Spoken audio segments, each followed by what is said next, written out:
Hi team, and welcome back to this Introduction to Japan Anchor Fact series of printables and mini lessons. Today's lesson is the longest dynasty in history. Japanese people believe the Yamato dynasty began circa 660 BC with the birth of Jimmu, who was held to be the divine offspring of the sun goddess Amaterasu. To this day, and the current Japanese emperor, whose name is Naruhito, there has been an unbroken line of emperors who are part of that single Yamato line. That makes the Yamato dynasty the longest dynasty in human history, nearly 2,700 years long. What explains such an exceptional outcome? The first answer is Shinto. Shinto is the Japanese religion. It is the religion of Japan, by Japan, and for Japan exclusively. But there are more explanations for the incredible longevity of the Yamato dynasty. One is religious, and the other is political. We'll look at each of these in turn. The religious explanation for the success of the Yamato dynasty is something known in Western culture as divine right. This is an idea in all religious cultures. In Europe, for instance, kings used to claim divine right by saying that they were chosen by God to be the king. We can see this in Rome with the Emperor Constantine, who became emperor when he claimed to have a vision of the cross in which he received the message, "In hoc signo vinces." In this sign you will conquer. After the fall of Rome, the Frankish king Clovis was locked in a pitched battle with another barbarian tribe, the Alemanni, when he called up to God to grant him the victory.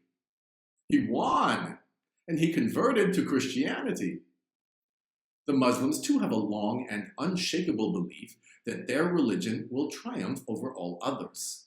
Muhammad wrote to his neighboring rulers before his death, "Convert or be conquered." The Muslim Arabs then conquered Persia and eventually the entire Byzantine Empire. Divine right is a claim that Japanese emperors have in their own way.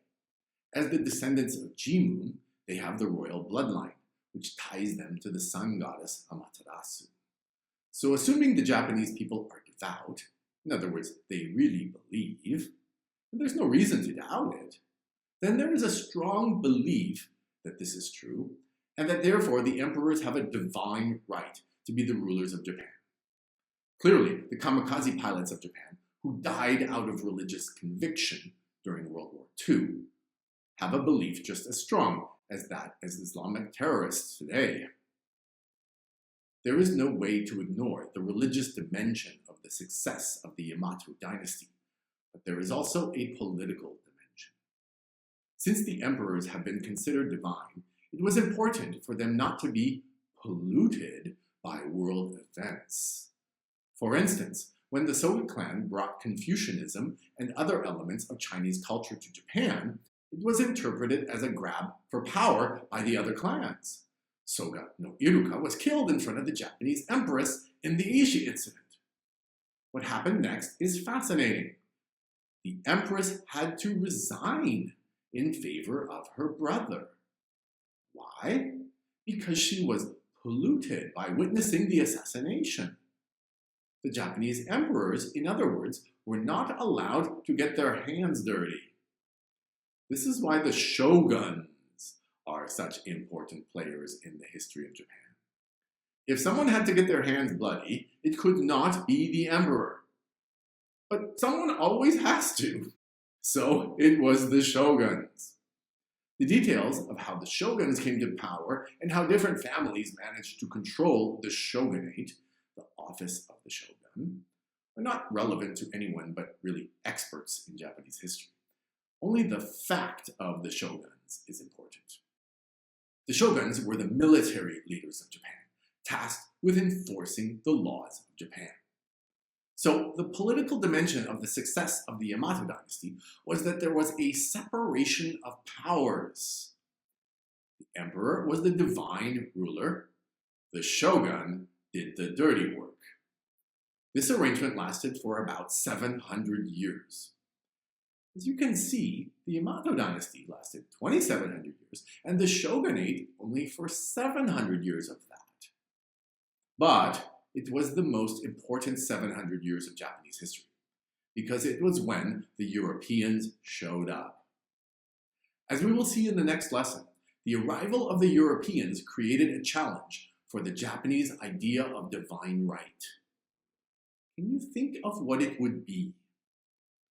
I'll be more specific. Why would the arrival of Europeans, who were Christians, create a massive challenge to the divine right of Japanese emperors? And how would you expect the emperors and shoguns to respond? The answer in the next mini lesson. Don't forget that you can watch these videos one at a time as they are released on YouTube if you like, but you can also go to the Knowable World website for the full printables package and complete video series, including the timeline and activity pack for this entire series available on demand. It's all there at knowableworld.com. Bye for now.